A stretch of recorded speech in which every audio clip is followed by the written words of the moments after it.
Thank you very much, Idris. I would like to start by thanking the Geneva Center for Human Rights Advancement, the permanent mission of Egypt, World Trade Organization, and other international organizations for inviting me to participate at this important panel with title Women's Rights in the Arab Region Between Myth and Reality. As United Nations Special Rapporteur on Violence Against Women, its causes and consequences, I am addressing countries of all parts of the world. But sometimes it's important to focus on specific regions, but this focus should be based on country-specific situations. This title, Women's Rights in Arab Region Between Myth and Reality, should be also addressed by adding also commitments and international standards in order to objectively address what are reality of women's rights. As a special rapporteur on violence against women, I am seeing this mandate as independent and objective mechanism that is addressing women's rights and violence against women in all parts of the world. I'm very glad that Idris is here, who is also independent special rapporteur, and this is comparable also to another UN mechanisms like CEDAW committee, and I'm very glad that Madame Gabre from CEDAW committee is here, and I would like to put forward the point that we have to see how we are measuring progress, how we are counting improvements, because we are saying in the past decade, legal rights of women worldwide, including in the Arab region, have slowly improved. All over the world, this progress is too slow. But how we are measuring progress? What is really progress? What are improvements? And you will see different perspectives coming from governments, coming from non-governmental organizations, and reports coming from independent mechanisms like special rapporteurs or treaty bodies, special rapporteur on violence against women, or CEDAW committee dealing with women's rights. Let me mention that I was previously also CEDAW committee member for 12 years, and I worked very closely with Madame Gaber in this monitoring role of treaty bodies, when treaty bodies are assessing objectively the progress in each and every country that ratifies CEDAW.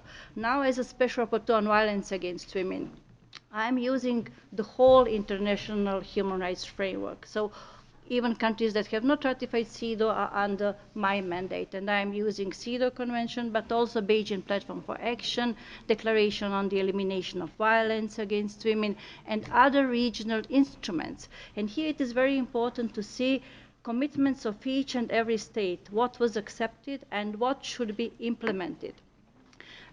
We have to look at positive examples, what was raised in introductory statements from ministers and director of Geneva Center, because we have to see what are good practices and how good practices could be used and replicated in order to achieve this progress, in order to achieve improvements. For example, it was mentioned that, and I would like to emphasize this, that Tunisia adopted the new law on elimination of violence against women, and that new law is in line with CEDAW standards, General Recommendation 19 on violence against women, and newly adopted its update, General Recommendation 35. This updated General Recommendation number 35 on violence against women was achieved by the CEDAW committee, but as a special rapporteur on violence against women, I was invited to participate in that drafting process. And this is very important cooperation between different independent bodies, because now it is possible to use this general recommendation as a tool that is giving concrete recommendations to states how to achieve progress. Then, so adoption of new laws are certainly progress, and we can measure this as improvement. Then changes of discriminatory laws are also extremely important, and we have good examples from countries from the region, from Jordan, Lebanon, Tunisia, and some other countries that have changed penal codes in order to change those provisions that allowed pardoning the perpetrator of sexual act if he married his victim. And we are seeing that now there is a movement in that direction. I would like to call all other countries that have not yet changed those pieces of laws to go into that direction and to repeal those laws. And I'm also trying to cooperate with Crime Commission in Vienna in order to look at criminal justice system, because now when we are dealing with women's rights and violence against women, it is not sufficient to look at laws that are dealing with personal status, laws that are dealing with gender equality, laws that are dealing with domestic violence. We have to look also at penal codes, because many discriminatory provisions are hidden there, and they should be repealed and changed. Then, second thing, how do we measure progress? For example, political participation. That was mentioned by some high-level panelists here. There are improvements. We are seeing that through percentage of women in parliaments, we are measuring this inclusion of women in political process. And for example, in Algeria, it was a huge improvement from 8% in 2011 to 31.6% in 2017. In some other countries, we are also seeing progress, but world average is 23.3%. It's not enough. It's going up very slowly.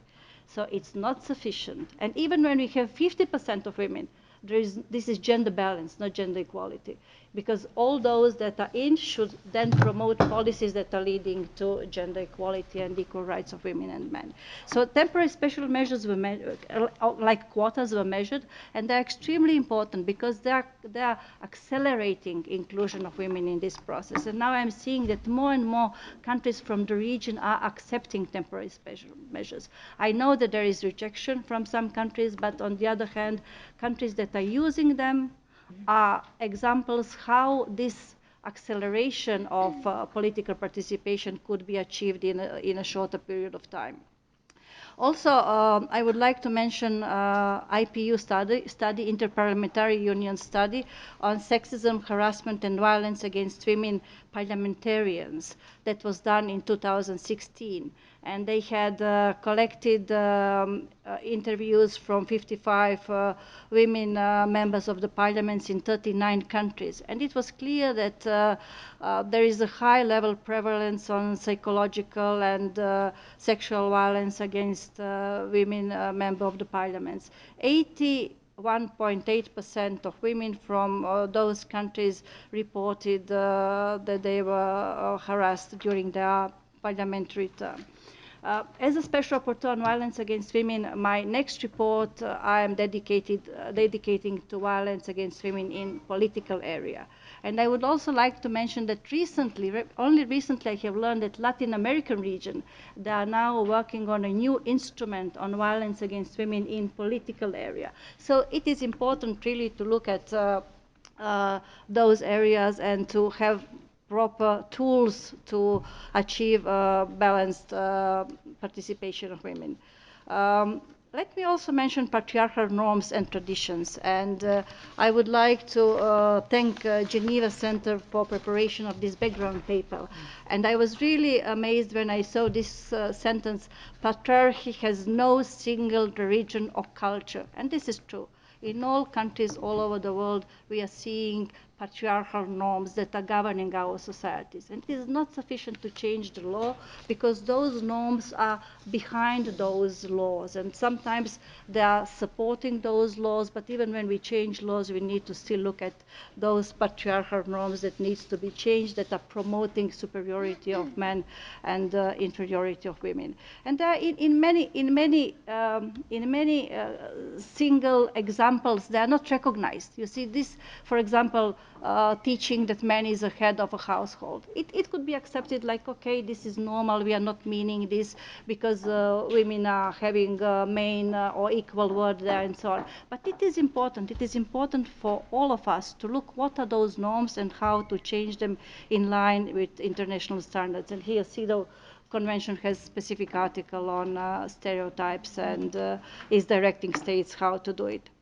Let me also mention just one last point. In my next report that is going to be presented now in a few weeks in October, I'm calling all states to look at international framework on elimination of violence against women, to focus on implementation of norms that they have already accepted, and to possibility of organizing 5th World Women's Conference on Violence Against Women. I'm also calling states to collect data on gender-related killings of women, of femicides, because through those data we are able to compare what is happening in different parts of the world. Those data are objective. So I would like to thank you very much.